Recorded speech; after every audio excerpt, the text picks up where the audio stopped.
Hello, everyone, and welcome back to the Multiverse Fancast. Don't forget, if you guys are listening to us on the go, you can find us on Podbean, Apple Podcasts, Spotify, iHeartRadio, basically anywhere you get your podcast. You can also find more of our content on our website, themisfitfaction.com. There you find links to not only this show, but some of our other shows like MF Uncensored and Cinematic Adventures.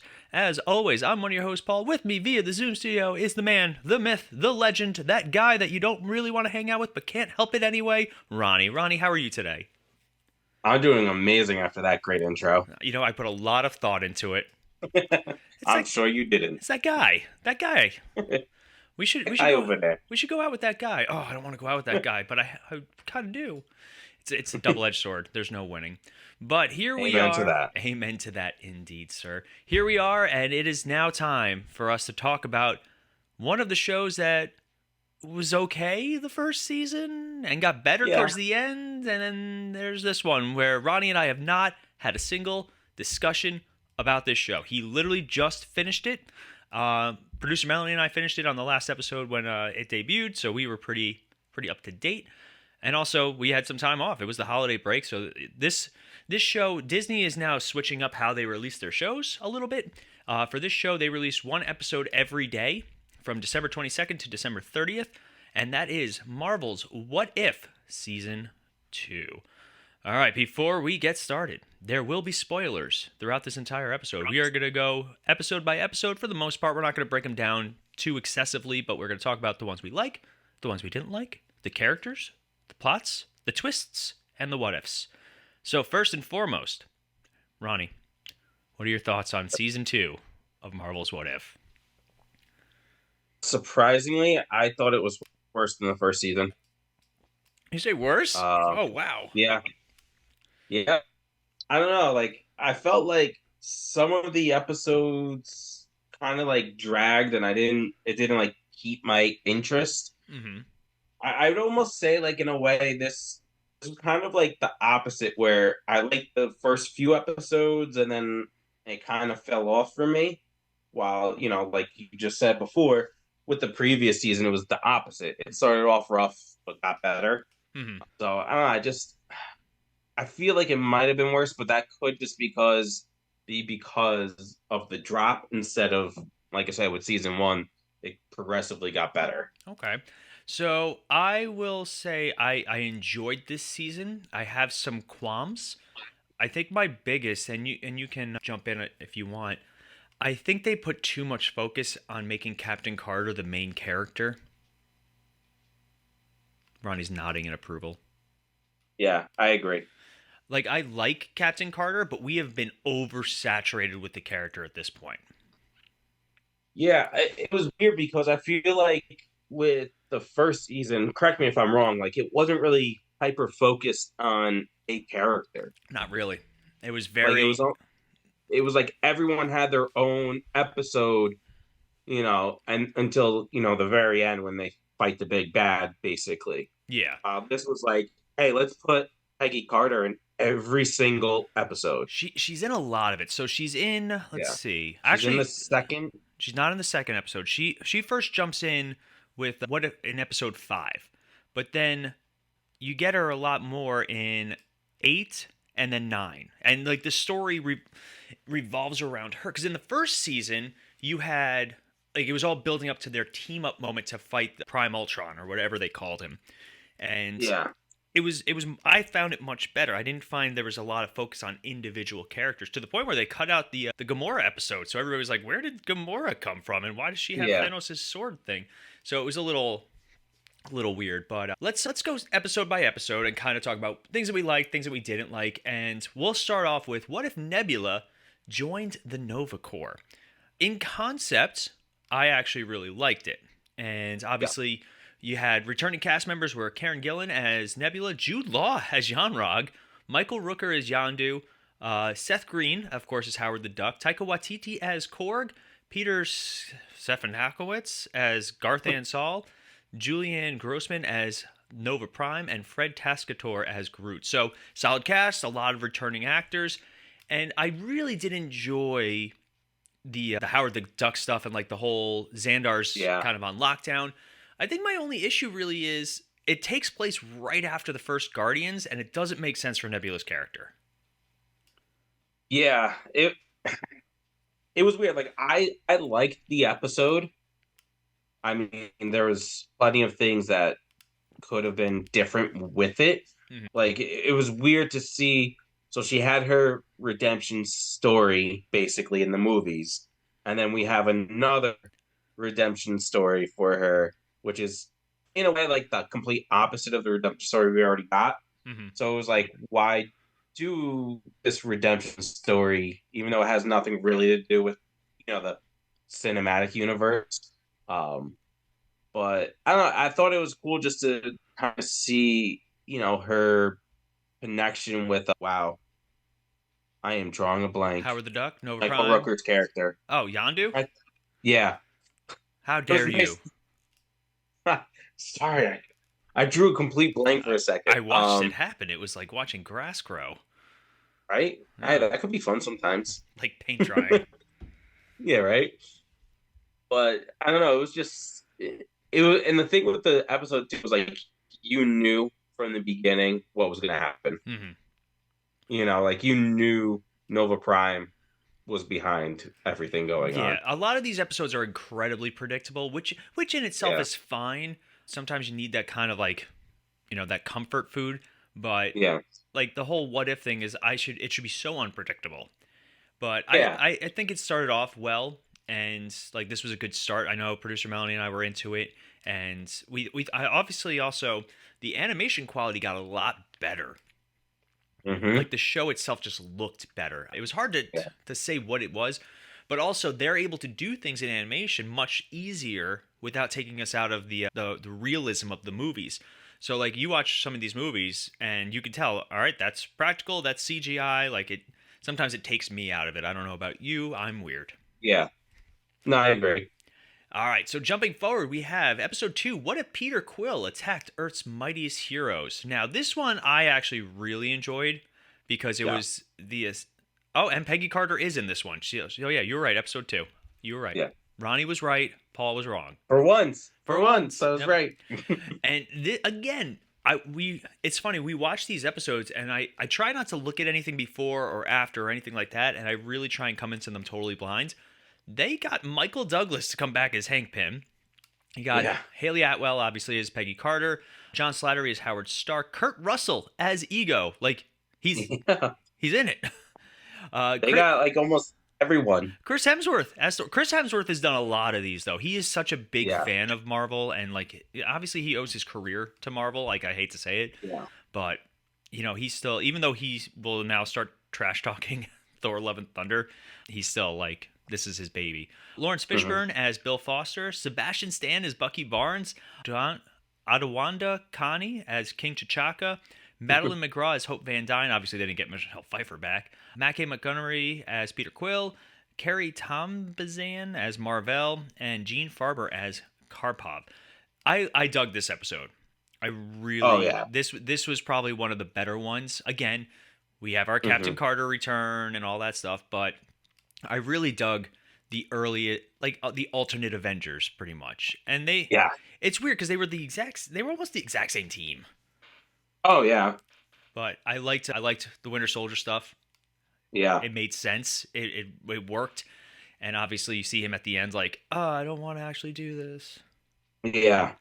And It was a great episode. mhm. I think it might have been my favorite.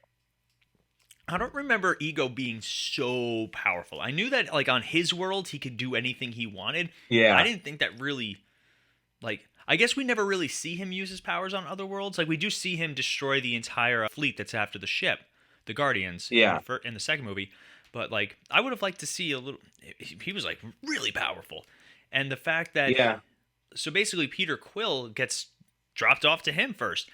I'm surprised they didn't start his little undertaking or the expansion. That's what he wanted, the Yes. expansion. It was I think that was like my only weird thing about that. I was like, wouldn't he want to start that like now? Well, I think he did. I think he said like he's already taken over other worlds so far, and now he's coming to Earth because of the fact that Peter Quill decided to go back there and not finish the job. Hmm.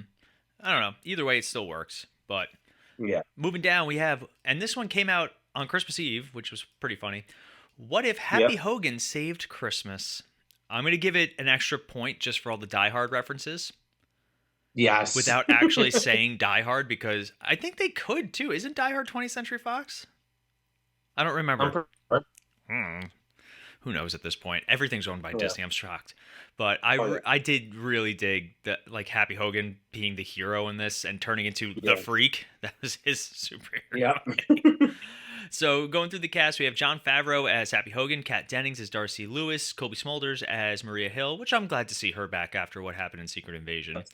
Sam Rockwell as Justin Hammer, Chris Hemsworth again as Thor, Mark Ruffalo as Bruce Banner. Let's see, Jeremy Renner as Hawkeye, Mick Wingert as Tony Stark, Lake Bell as Natasha Romanoff, Josh Keaton as Steve Rogers, Isaac Robinson Smith as Sergei, Matthew Watterson as Rusty, and Ross Mangard as Werner.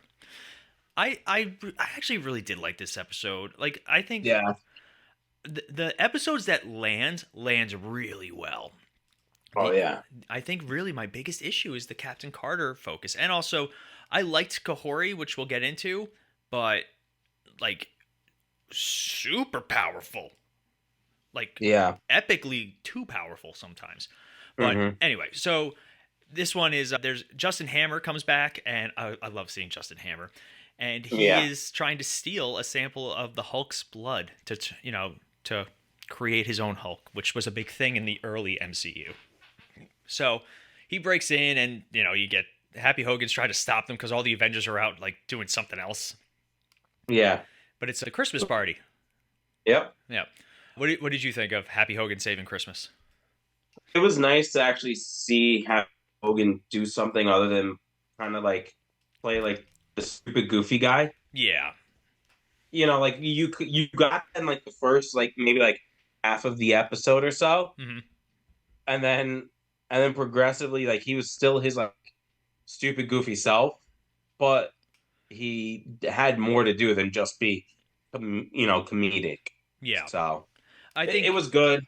It was cool to see the Hulk Buster armor Yeah. and everything. Just it was again these episode 2 and episode 3 I think were kind of like the best. Like it was a nice run between those two for me, and then after this one is where it kind of started to go down a little bit.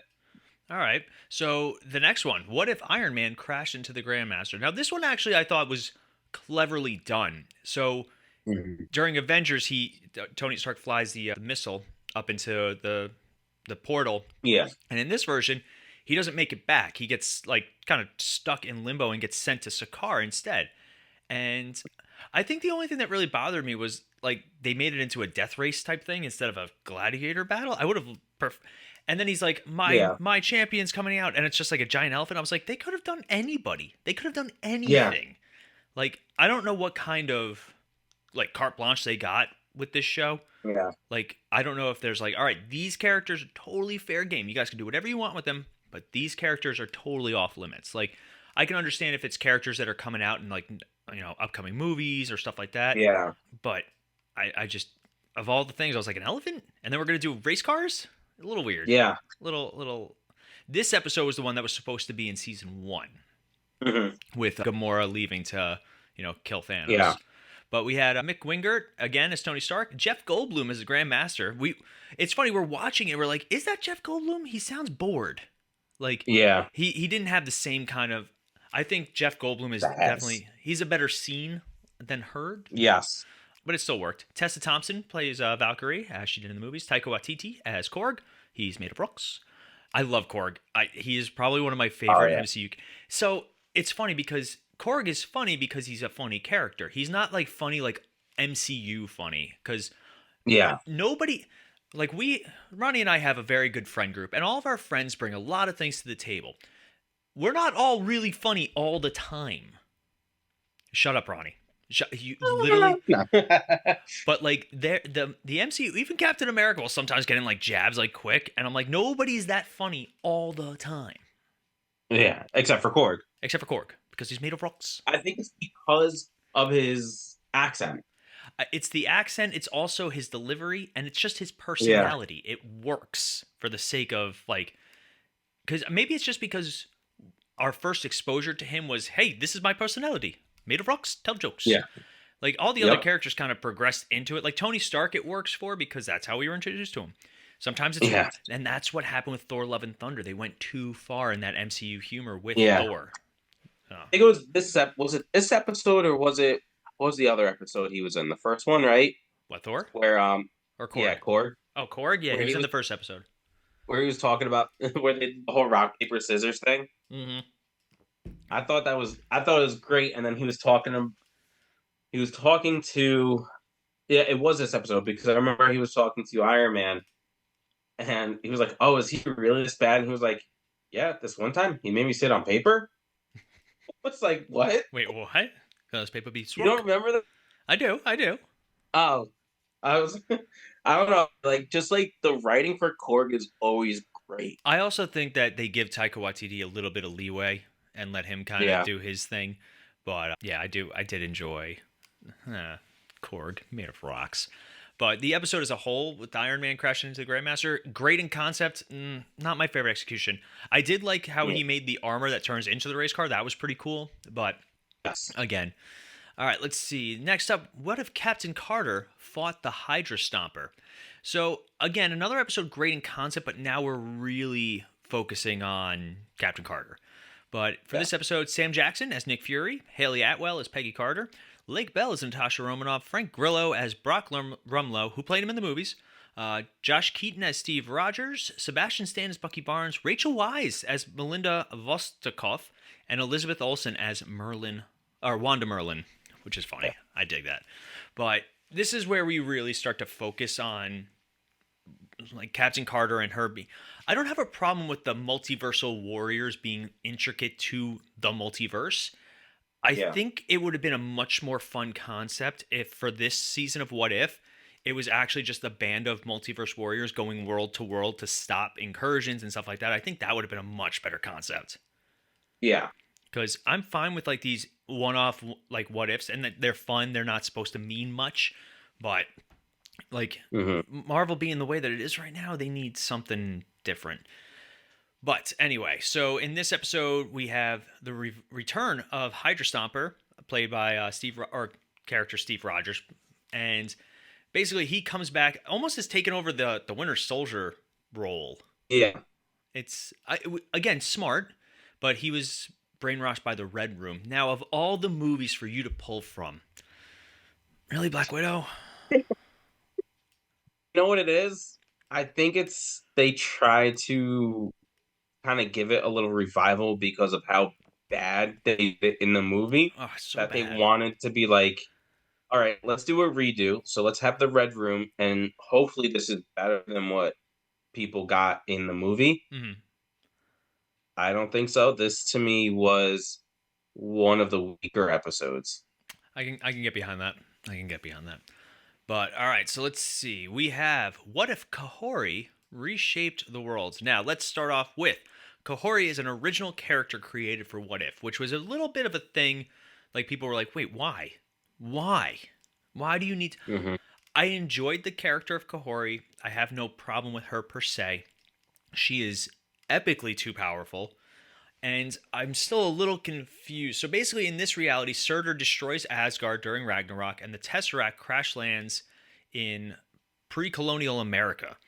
And it lands in this lake that gives it powers, which really, like, why? Yeah, How? And how does it give people I just thought it was a little wonky in that. But yeah, obviously the conquistadors are trying to find the Fountain of Youth, which I'm fine with. I like a little historical content. And Kahori is like one of the natives who falls into this lake, and she comes out the other side in this like paradise world called the Sky World, where they get powers and immortality, but they can't get home. yeah. But she is able to finally just, I can do this, get home, and they beat all the bad guys and rescue their people. But then at the end, I think Strange Supreme makes his first appearance. You're supposed to say yes or no. I said yes. Oh, okay. It didn't come through, and now I'm gonna have to edit. Dang it! I'm not editing. Man, I'm not editing. bologna and cheese sandwiches. What? Did you say bologna and Well, cheese? Get out of because here. I didn't want to curse. Oh yeah, it's still family friendly. That's right. Uh, it was all right. Like we have, let's see, Devery Jacobs as Kahori. and then a lot of names that I'm not going to be able to pronounce Yeah. properly. I don't want to be super offensive, but I'm going to try. Kiowintillo as Wata, Jeremy White as Athrex, Gabriel Romero as Rodrigo Gonzalo, Benedict Cumberbatch, I could say that one, as Strange Supreme, Carolina Ravassa as Queen Isabella of Spain, Clancy Brown as Surtur, and Jeff Bergman as Odin. Oh, Clancy Brown, I love him. But it was all right. Like, there was a lot of fanfare about it. Like, the Marvel purists were all like, "You can't make up new characters for this show." Like, who cares? Really? So it's called What If, so you could do whatever you want, Mm-hmm. really. First of all, second of all, I didn't like this episode at all. Oh, yeah? Yeah, not that not that I have a problem with certain things, but like the fact that I had to read the whole entire episode.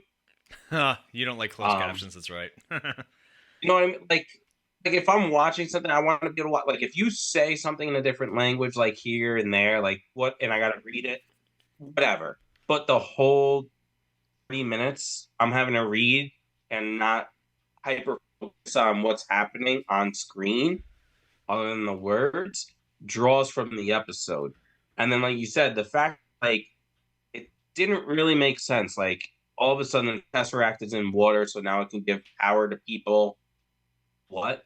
And then I don't know. And then the fact that within like 2 days, she's able to be like the most powerful being in the sky world. Mm-hmm.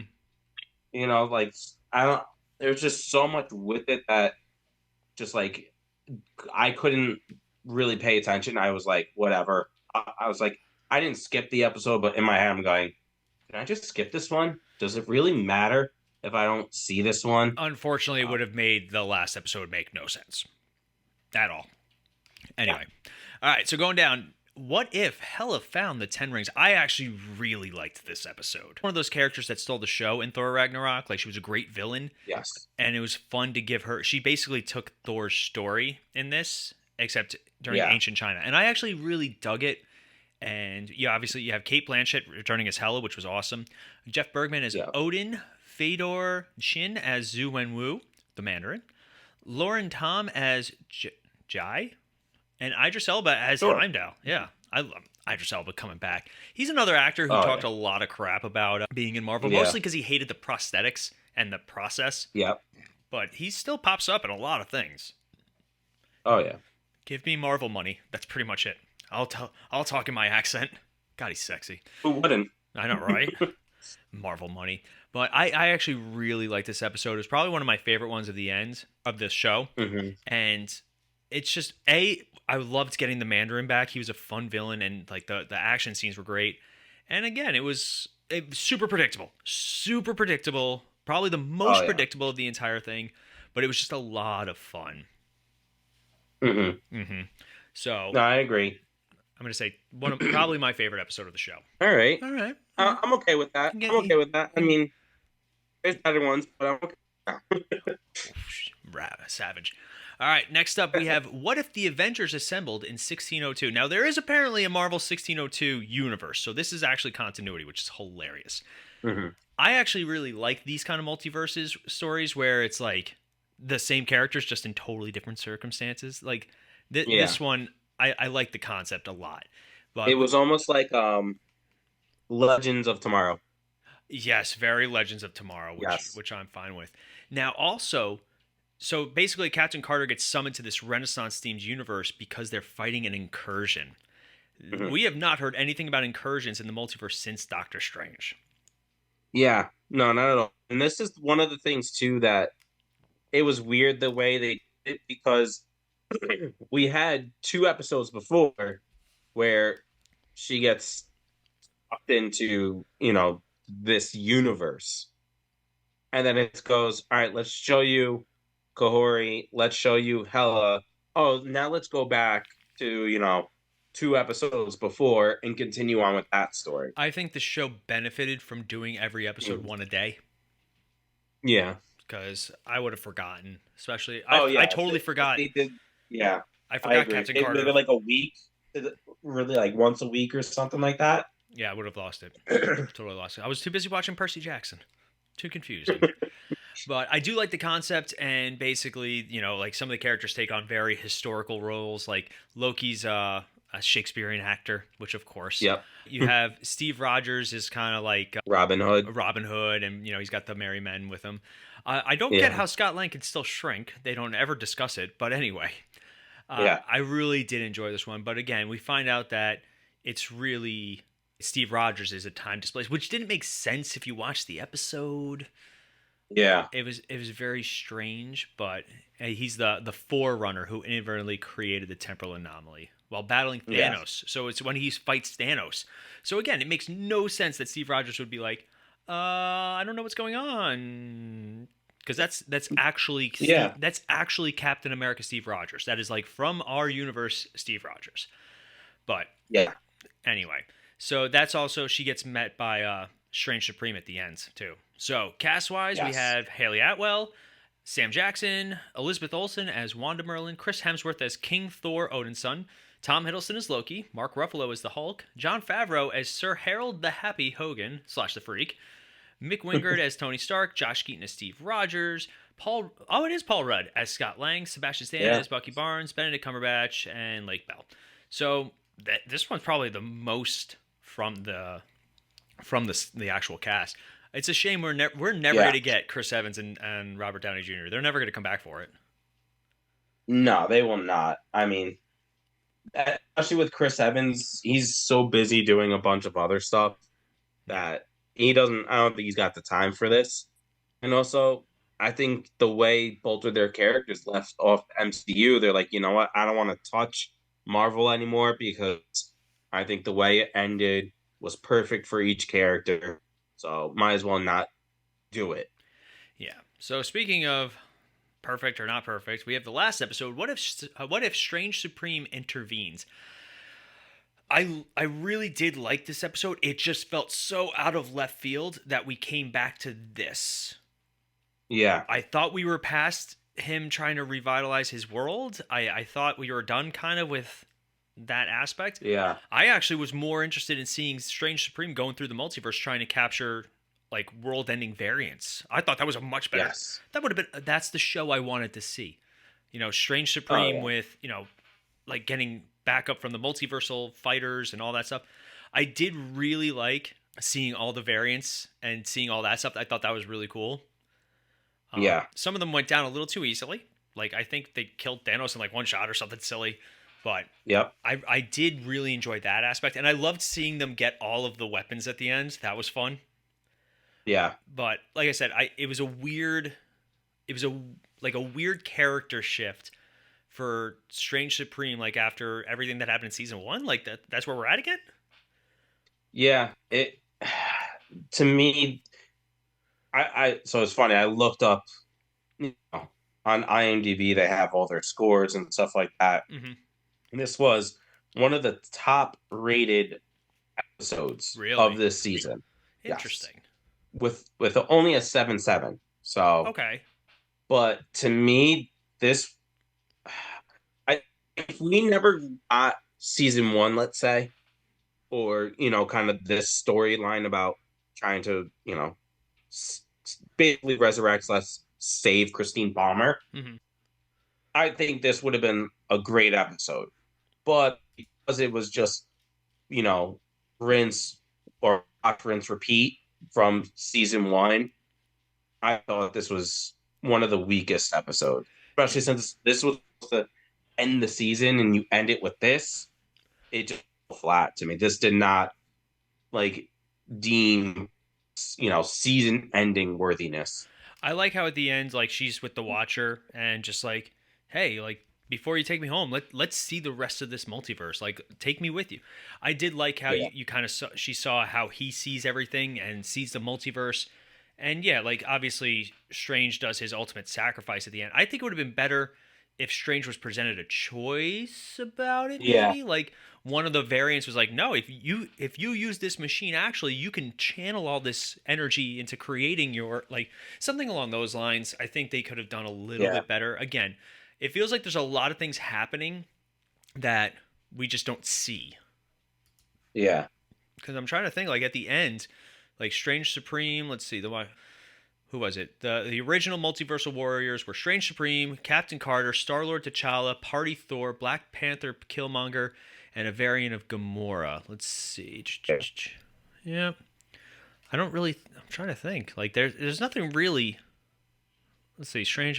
See them in which... And Strange agrees to watch over this pocket dimension. Like, it makes no sense for me. Like, just that Yeah. suddenly he's like, actually, the whole time I've been plotting. Mwah. Yeah. I think it would have been... Yeah. Like, they could have... To make him the bad guy, quote unquote, I think they could have done better. Yeah, that was the one thing with this episode or season, excuse me, is there was no like true bad guy like Yeah. we had in the first season. Well, they didn't reveal But Ultron as the bad guy until like really far in.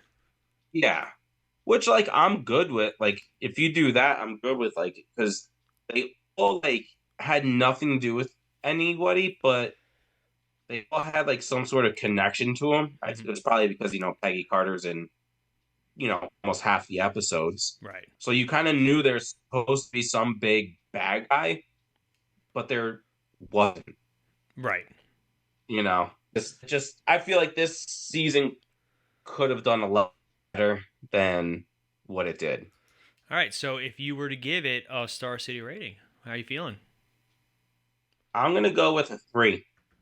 Okay. That's still above average. Yeah, I'll go slightly above average. Like I said, there were a couple episodes that I was bored watching, but then there were 2 or 3 episodes that I thought were head and shoulders above the other that I would probably watch those again. Talking about for me, obviously, I liked 2, 3, and I would probably not the 8th one, the Avengers Assembled Mm-hmm. in 1602. Those 3, like I would have no problem watching again. The other ones, not so much. Maybe Hela found the 10 Rings. I could put that on, but I don't know. Just to me, if I can only really watch 3, maybe 4 episodes of this again, Mm-hmm. that to me is not a good sign. That's fair. But granted, I haven't watched any of the first season since. So Oh. I don't know. I'm gonna also give this a solid 3. It works for the sake of it, and it's a good time. Again, I think a lack of a cohesive plot, like an overarching plot. Had we seen more of Strange Supreme kind of doing things, maybe it would have made more sense. But yeah, it was just a little. It fell a little flat for the most part. But also, like, we have all these other characters that you could do stuff with. Why do we need to see the same ones again? Yeah. Like, why not an episode with Daredevil? You just got Daredevil back. Build up the hype for Echo. Like, why not an episode with Kingpin or like any of those characters? You have so many characters to pull from. So it's kind of surprising that you want to just play it safe and do the same. What all we really got as far as like I would say like new characters, meaning for the show, was what? Hela, Kahori, obviously, and that whole episode. Yeah, the Mandarin. Basically. Yeah. I mean, what? That's really it? Just those 3? Pretty much. Like, as far as characters from the show, like, to bring in, like... Yeah. They could have... I really feel like they could have done better. Oh, yeah. Like, I would love for them... I would even love to have some sort of, like, tie-in with the movies. Oh, yeah. Like, I would love to have some of the new Avengers that we're going to have kind of in a season 3, if they do a season 3. I'm not sure if they are doing. It is officially confirmed. Yes, season 3. Okay. They released like their first vague footage. It's like Bucky and the Red Guardian driving together in a car. I tried not to watch it. Okay. But like, where's my Spider-Man? Like, you could do Spider-Man. You could do all these characters that people really want. Captain Carter was cool in the first season, and then seeing her in Multiverse of Madness was a lot of fun. It was a nice payoff. Haley Atwell's always been really passionate about her character. But enough's enough. Like, change it up. Like, get some new characters. Like, yeah. I hate to say it. This is an anthology series. It shouldn't have to be We need something from season one to hold. Like it's not. It's like American Horror Story. Do we really need an overarching story for American Horror Story? No, is what I say because I only watched the first season. I would remind, even if you just do like villain of the week, Mhm. like you don't even have to necessarily do, you know, a villain for the whole entire show. I did like I'd how be okay with they that. tied in the Loki thing at the end, where he shows her the multiverse, and it's now the Loki's tree of life type thing. Yeah, Again, I hope that's something that we see more of, and like it yeah, has a payoff to it. Like I want to see the King of Stories with Loki and all that stuff, like where he's like he should be helping to defend the multiverse now too, and him and the yeah. Watcher. So again, who knows where they're gonna go with it? I hope that they Hmm. do a little bit better next season, but otherwise, like it was still a good watch. Yeah. All right, so that is going to wrap us up on our discussion on What If. We do have our fan feedback Friday, and this week, what would be the most unstoppable villain team up? Ronnie, did you have any villain team ups you thought would be unstoppable? Thanos and Darkseid. That's already there. Is it? Yeah, it's one of the. Somebody already wrote that. You need to pick a new one. Okay. Just kidding. Sorry. I was reading from the script. I Mm, wasn't reading from my mind. scripts. That's Um, funny. now, see, this is a tough one. What about, I would say maybe Ego and Thanos, Okay, all right, that's a solid, terrible combination. right? All right, so I will read through these while Ronnie reponders his answer. We have Lex Luthor and Kingpin. That'd be a lot. I would watch that movie. They're Han- very similar. Hannibal Lecter and Nurse Ratchet. That sounds horrifying.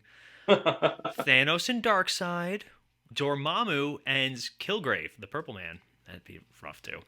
Poison Yeah, Ivy controlling Mr. Mixius Pitalik, which is a name that I can pronounce for some strange reason. funny. You want to revamp your answer or you just stick with it? No, I think I'll stick with that. I think that would be a good one. I have another good one. Yeah. Doctor Doom and Ozymandias from Watchmen. Yeah. I just Wow. could not spell Ozymandias, so I didn't want to write it there, and then somebody be like, "You can't spell it." And I didn't want to be like, "Stop, Ozzy. Ozzy Osbourne." What? It's like watching Little Nicky. But that is going to wrap us up. If you guys want to participate in Fan Feedback Friday, it's super easy. Just go to our Facebook page, the Multiverse Fancast, every Friday between 8 a.m. and 9 a.m. Eastern Standard Time. We post our Fan Feedback Friday, so if you want to participate, it's super easy. Make sure while you're there, you like and comment on the page. We always love to interact with our fans. If you guys want more of our content, our website, themisfitfaction.com, is a great place to start. But we are also on all the social media. We're on Instagram, Twitter, TikTok, Facebook. Just type in the Multiverse Fancast or the Misfit Faction. Odds are you'll find some of our stuff. But I think that is going to wrap us up for today. As always, I'm Paul. I'm Ronnie. And we'll be back in a flash. See ya.